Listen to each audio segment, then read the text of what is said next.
Hello friends, स्वागत है मेरे यूट्यूब चैनल में। तो फिर से तो आज हमना का शनिवार है दिन का।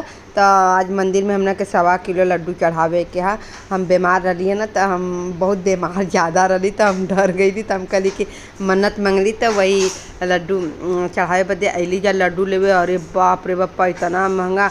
अपने यूपी बिहार में तो बड़ी मस्त लड्डू और हर मिठाई मतलब 300-400 किलो मिल जाए आराम से, अगर अच्छा से अच्छा ले बात।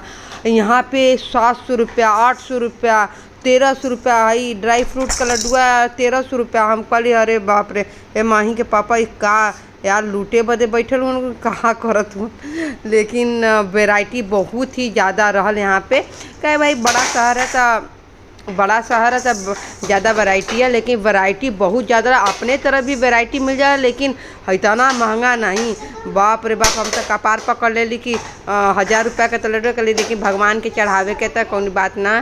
तो जब भगवान सारा इच्छा पूरा करे ना, तो उनके बदे इतना तो काफ़ी है। लेकिन ऐसे आम आदमी तो ना खा सकेला बाबू। एक तो मतलब मिठाई खैले से बीमारी भी, मीठा खैले से ऊपर से 1000 रुपया मिठाई का देबो करा, खा फिर 1000 रुपया का चला डॉक्टरी इलाज कराओ, शुगर बढ़ जाई।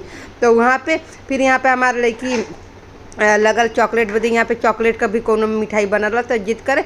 तो वहाँ पे एक जाने रहना बहुत अच्छा, मतलब ई कुल हाँ गुजरात में ये तो हाँ कि कोई मतलब दिल वाला हम लोगन कह सकेला।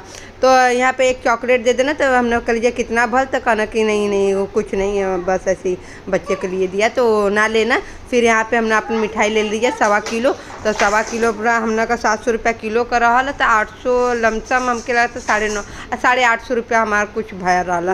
तो वहाँ पे पैसा दे देखा तो 760 रुपया का ही बुनिया वाली जौन कि मेहरारू विदाई करके आवे नहीं जब लड़की, तो ये कुल बन के आवेला, तो कोई पूछेला नहीं वो वाला ये कुल है। तो ये लोग कुल मान सकीला, लेकिन इहो कुल 800 रुपया 80 रुपया से कुछ रहा। ये कुल मिठाई। अब यार दूध महंगा है, तो भाई मिठाई तो महंगा रहबा करी। क्या अपने और तो दूध सस्ता, तो दूध से बनेला सामान, तो यही से सब अच्छा है। तो लेकिन काफ़ी महंगा, 1300-1600 रुपया ऐसे किलो। हम कहले आम आदमी खा चुकल मिठाई ना भैया, रखा तो ही लोगन सजाए के जा दुकानी में। हाँ नहीं तो के जाई खाए। आई बुनियावा का लड्डुया बस ही सिल्वर लगा के देखत हुआ दाम देखला 875 रुपया भयल हमार। हम कहली ना कुछ ऐसे लमसम भल। हम कहले सिल्वर चिपका देला, वो हो गल चांदी का बर्फ का कहल जाला, वो हो गल 800 रुपया। बतावा ये कुल बस सजा के खे।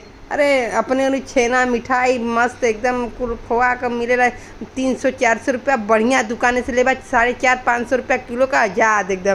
तो यहाँ पे ले लीजिए 1.25 किलो लेके चल दे लीजिए।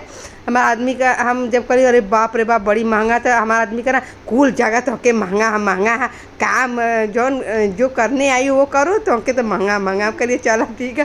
तो यहाँ पे लेके निकल गई लीजिए। और फिर यहाँ से मतलब मिठाई लेके निकल गई लीजिए। फिर मंदिर जाती जा। तो ये मिठाई का शॉप चलनी हमारे घरे से दूर है। तब आ गई मंदिर पहुँच गई। तो चला पूजा पाठ कर ले, मंदिर में फ़ोटो वोटो ना खींचीला, तब वहाँ पे कर ले। तो फिर आ गई लीजिए मंदिर से।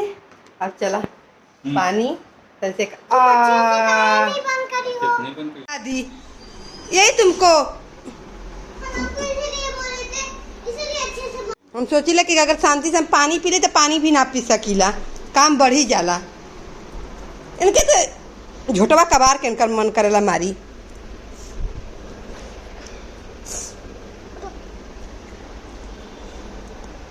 चलाक बने नहीं।